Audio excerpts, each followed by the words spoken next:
So expect చేసావా? ఆ song ఏంటి, ఆ రీచ్ ఏంటి, ఆ వ్యూవర్షిప్ ఎక్కడ పోయినా లిటరల్లీ ఇప్పుడు కార్లు వచ్చేటప్పుడు కూడా మా కెమెరామ్యాన్స్ నోట్లో కూడా అదే పాట వింటున్నా, ఓ పిల్లగా వెంకటి అనుకుంటా. ఏంటి సక్సెస్ ఎంజాయ్ చేస్తున్నారా?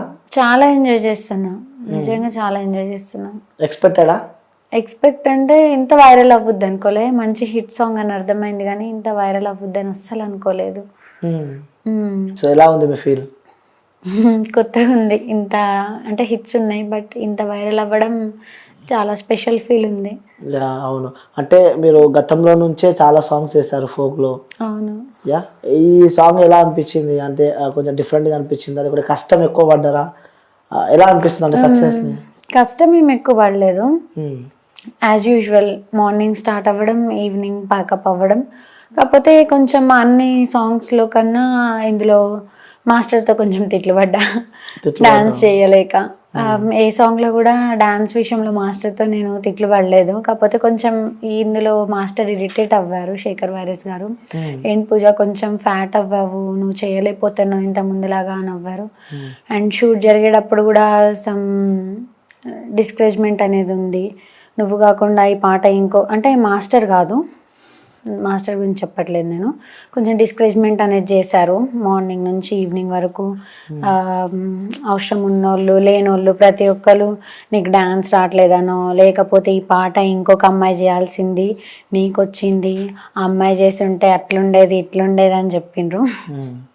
సో అట్లా అట్లా జరిగింది షూట్ డే అంతా. అంటే అవన్నీ తలుచుకుంటుంటే, అవన్నీ రిమెంబర్ అంటే అవన్నీ గుర్తొస్తుంటే ఏమనిపిస్తుంది ఇప్పుడు? ప్రొడ్యూసర్కి ఆ టైంలో నా పర్ఫార్మెన్స్ నచ్చలేదేమో మేబీ, సో ఆయన డౌన్ అవ్విండ్రు. ప్లస్ వీళ్ళు నాతో ఇట్లా ఈ అమ్మాయి నువ్వు కాపోయి ఉంటే ఇంకొక అమ్మాయి ఉండి ఉంటే ఇందులో అని కొంతమంది నేమ్స్ చెప్పి వాళ్ళు డౌన్ చేశారు. దట్ ప్రొడ్యూసర్ కూడా ఫీల్ అయ్యి వెళ్ళిపోయారు. కాకపోతే నేను ప్రొడ్యూసర్ గారికి ఒకటే చెప్పా, బాలు గారు ఫుల్ సాంగ్ వచ్చాక చూడండి, ఇప్పుడు ఏమీ మాట్లాడకండి, ఇప్పుడు ఎంత మాట్లాడినా కానీ తర్వాత బాధపడాల్సిందే, సో ఫుల్ సాంగ్లో చూడండి, వచ్చాక చూడండి అని చెప్పా. సాంగ్ రిలీజ్ అయ్యాక ఆ సక్సెస్ జరిగే కొద్దీ బాలు గారు లైక్ ప్రొడ్యూసర్ ఫోన్ చేసి చెప్పారు, పూజాను షూట్ డే రోజు చెప్పిన మాట నాకు ఇంకా గుర్తుంది, చాలా బాగా చేసావు, సారీ ఫర్ దాట్ అని చెప్పారు. అంటే దీన్ని బట్టి మీకు ఏమర్థమైంది? దీన్ని బట్టి నాకు ఏమర్థమైందంటే లైక్ మనం వెళ్తూ ఉంటే ఎన్నో డిస్కరేజ్మెంట్స్ అనేవి వస్తూ ఉంటాయి. మనం వాటిని కేర్ చేసి డౌన్ అయిపోతే డౌన్ అయినట్టే ఉంటుంది. ఆ రోజు నేను కనుక డౌన్ అయి ఉంటే ఇవాళ మీ అందరి ముందు నేను ఉండేదాన్ని కాదు. డౌన్ అవ్వలేదు కాబట్టి ఇంకా పోనీ లైట్, నేను వాళ్ళనే కాదు ఎవరైనా పక్కన జరిమని అంటాను కానీ నేను అస్సలు మైండ్కి తీసుకున్నాను, పోనీ లైట్ లైట్ లైట్ లైట్ మొత్తం ఇదే ఉంటాను. అంటే నేను చాలా స్పోర్టివ్ మనిషిని, ఇన్ ద సేమ్ వైల్ బాగా సెన్సిటివ్ కూడా లోపలికి. కాకపోతే చిన్న చిన్న నేను పట్టించుకోను, లైట్ తీసుకుంటాను. ఆ పర్ఫార్మెన్స్ విషయంలో ఎవరైనా అంటే లైక్ వంక పెడితే డైరెక్టర్ పెట్టాలి, లేదంటే కొరియోగ్రాఫర్ పెట్టాలి, మిగతా ఎవరు పెట్టినా కానీ నాకు ఫుల్ లైట్, నేను కేర్ చేయను, పట్టించుకోను. ఎందుకంటే వాళ్ళే పర్ఫార్మెన్స్ ని జడ్జ్ చేయాల్సింది అండ్ ఆడియన్స్, వీళ్ళని తప్ప నేను మిగతా వాళ్ళని పట్టించుకోను. ఓకే, సో ఎవరిని పట్టించుకోకుండా అన్న మాటలన్నీ మనసులో పెట్టుకొని ఫుల్ సాంగ్ వచ్చాక చూద్దామని చెప్పి ప్రజెంట్ సక్సెస్ అయితే ఎంజాయ్ చేస్తున్నారు. అవును. ఓకే, మీరు బ్యాంక్ లో ఏమైనా పని చేస్తారా? ఎందుకండి? లేదు, నేను డిగ్రీ ఫస్ట్ ఇయర్. మిమ్మల్ని చూస్తూ ఉంటే ఇంట్రెస్ట్ పెరుగుతుంది నాకు. నిజంగా అట్లా అని చెప్పి అడిగాను. అవునా? లేదు, ఇప్పుడేం వర్క్ చేయట్లే, తర్వాత చేస్తానేమో. ఓకే, సో ఏం చదువుతున్నారు? Degree first year. నిజం చెప్పండి. అవునండి, డిగ్రీ ఫస్ట్ ఇయర్. నిజంగా చెప్పండి అండి, డిగ్రీ ఫస్ట్ ఇయర్ చదువుతున్నా? నిజం. ఇప్పుడు జాయిన్ అవ్వాను నేను, ఇంకా కాలేజ్ ఫస్ట్ ఇయర్ జాయిన్ అయ్యారు. అంటే నేను ఎక్కడ కూడా నా స్టడీని ఆపలేదు, కంటిన్యూ చేస్తూనే వచ్చాను. ఈ ఇయర్ నా ఇంటర్ కంప్లీట్ అయింది, డిగ్రీలో జాయిన్ అవ్వా. ఓకే, సో అంటే చిన్న వయసులోనే ఇంత ఫేమ్ సంపాదించుకున్నావు, ఇన్స్టాలో బీభత్సంగా ఫాలోవర్స్ వచ్చారు.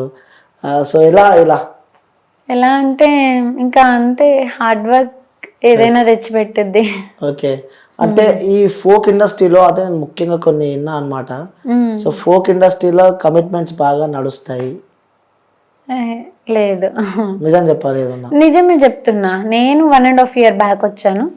అప్పటి నుంచి ఇప్పటి వరకు ప్రొడ్యూసర్స్తో నాకు ట్రీటింగ్ బాగానే ఉంది. డైరెక్టర్స్ కానీ కొరియోగ్రాఫర్స్ ప్రతి ఒక్కరితో జర్నీ బాగుంది. ఈవెన్ చాలా జోవియల్గా ఉంటుంది. నేను లైక్ లాస్ట్ టైం ఇంటర్వ్యూలో అదే చెప్పా, ఇప్పుడు అదే చెప్తున్నాను. నా సొంత ఇంటికి వచ్చినట్టు అంటే సొంత ఊరికి వచ్చినట్టు ఫీల్ అవుతా ఆ సాంగ్స్ చేస్తూ ఉంటే. మన తెలంగాణ సాంగ్స్ అట్లనే వాళ్ళ బిహేవియర్ కూడా బాగుంటుంది. ఎక్కడ నాకు ఏం బ్యాడ్ అనిపించలే. ఎప్పుడు ఇండస్ట్రీకి వచ్చిన తర్వాత ఎప్పుడు అప్ అండ్ డౌన్స్ అంటే అబ్బా అని అనిపించే సందర్భాలు ఏదైనా మిమ్మల్ని ఇరిటేట్ చేయడం కానీ లేకపోతే ఇబ్బందులు పెట్టడం కానీ అలాంటి సందర్భాలు? వీళ్ళలో ఎవరైతే ఇరిటేట్ ఏమి ఉండదు. కాకపోతే కొన్ని టైమ్స్ కాల్స్కి రెస్పాండ్ అవ్వరు. వచ్చి బస్ స్టాండ్లో ఉంటే అట్లా కొన్ని ఇబ్బందులు ఉంటాయి. కాల్స్కి రెస్పాండ్ అవ్వరు. ఒక్కరిమే ఉంటాం కదా బస్ స్టాండ్లో. మళ్ళీ షూట్ అయిపోయాక మోస్ట్లీ కొంతమంది ప్రొడ్యూసర్స్తో ఇబ్బందులు ఏముంటాయంటే షూట్ అయిపోయాక పట్టించుకోరండి. అది ఇంకా వాళ్ళ ప్రాజెక్ట్ కోసమే కదా అక్కడి వరకు వచ్చింది. వదిలేసి వెళ్ళిపోతారు లేడీస్ అని కూడా చూడకుండా. అది కొంచెం బాధగా అనిపిస్తుంది. రూమ్ దగ్గర డ్రాప్ చేసేస్తారు. ఆ రూమ్ కీస్ అవన్నీ మేమే వాళ్ళకి హ్యాండ్ ఓవర్ చేసేసి మా అంతటి మేమే బస్ స్టాండ్కి వెళ్ళి అవన్నీ కొంచెం ఇబ్బంది అనిపిస్తుంది. ఓకే, కొంతమంది బాగా చూసుకుంటారు, కొంతమంది దగ్గర ఇబ్బంది ఉంటుంది. అంటే ముఖ్యంగా మీరు ఇబ్బంది పడ్డ సందర్భాలు ఇవే నేను ఇబ్బంది పడినాయి. కాల్స్కి రెస్పాండ్ అవ్వకపోవడం, షూట్ అయిపోయినాక పట్టించుకోకపోవడం కొంతమంది దగ్గర. ఓకే, అంటే ఈ ఫోక్ ఇండస్ట్రీ అంటే సో కొంతమంది ఫోక్ అంటే కొంచెం నెగిటివ్గా కానీ ఒక చిన్నతనంగా ఒక ఫోక్ అంటే ఒక వేరే లైక్ ఒక వేరే కైండ్ ఆఫ్ జోన్ అదని చెప్పి కూడా అంటూ ఉంటారు. సో అలాంటి ఇండస్ట్రీకి వచ్చినప్పుడు మీ ఫ్యామిలీ నుంచి కానీ మీ చుట్టుపక్కల నుంచి కానీ అరే ఫోక్లో సాంగ్స్ చేస్తుంది, అలా డ్రెస్ శారీస్ కట్టుకుంటుంది, సో అలాంటివి ఎప్పుడైనా విన్నారా? అంటే శారీస్ కట్టుకుంటా అంటే లైక్ అది మంచి ఇంప్రెషన్ ఎవరికైనా, నా చుట్టూ ఉన్న వాళ్ళకి. ఫోక్ సాంగ్స్ చేస్తుందంటే మళ్ళీ మంచి ఫ్యామిలీ టైప్, ఇట్లా మంచి రూట్ ఎంచుకుంది ఇట్లా ఆలోచిస్తారు. కొంతమంది ఏంటంటే చిన్నతనంగా కూడా చూస్తారు. అంటే శారీస్ కట్టుకుంటుంది, ఫోక్ అంటే మన తెలంగాణ సాంగ్స్ హోమ్లీగా ఉంటాయి, ఈ అమ్మాయి కూడా మంచి. కొంతమంది పాటలు అంటే సాంగ్స్ చేసే వాళ్ళని ఒక విధంగా, మూవీస్ చేసే వాళ్ళని ఒక విధంగా. నన్ను పొగిడేటోళ్ళని మంచి అని నేను అనట్లే, వాళ్ళు కూడా మూవీస్ చేసే వాళ్ళని రాంగ్ థింక్ చేస్తారు. అట్లా థింక్ చేయొద్దు. ఏ ఫీల్డ్ అయినా మన బిహేవియర్ని బట్టి ఉంటుంది. అండ్ కొంతమంది ఎట్లా అంటే ఫోక్ అంటే చిన్నతనంగా చూస్తారు, ఫోక్ ఆర్టిస్టా అన్నట్టు. నేను అస్సలు బేర్ చేయను. నేను దాన్ని ఇప్పుడు నేను ఏదైనా ఆఫీస్కి వెళ్ళినా, ఏదైనా మూవీ ఆఫీస్ కొంచెం పెద్ద తరహాకి వెళ్ళినా కానీ నా ముందు సరే నేను వెళ్ళాక నా గురించి చిన్నతనం చేసి మాట్లాడుకొని ఎట్లా చేసి మాట్లాడుకొని, నేను చేసేది ఇప్పుడు ఫోక్ కాబట్టి నేను చాలా దానికి రెస్పెక్ట్ ఇస్తాను. నా ముందు దాన్ని ఎవరైనా చిన్నతనంగా మాట్లాడితే ఫోక్ గురించి నేను అస్సలు టాలరేట్ చేయను. వాళ్ళు ఇక ఎంతటి మనుషులైనా కానీ వాళ్ళతో నాకు తర్వాత యూజ్ ఉండని యూజ్ ఉండకపోని ఆ నిమిషం అయితే నా నోటుకొచ్చింది అనేసి వస్తాను. ఓకే, అంటే ఏ మాటలు అంటారు ఒకసారి?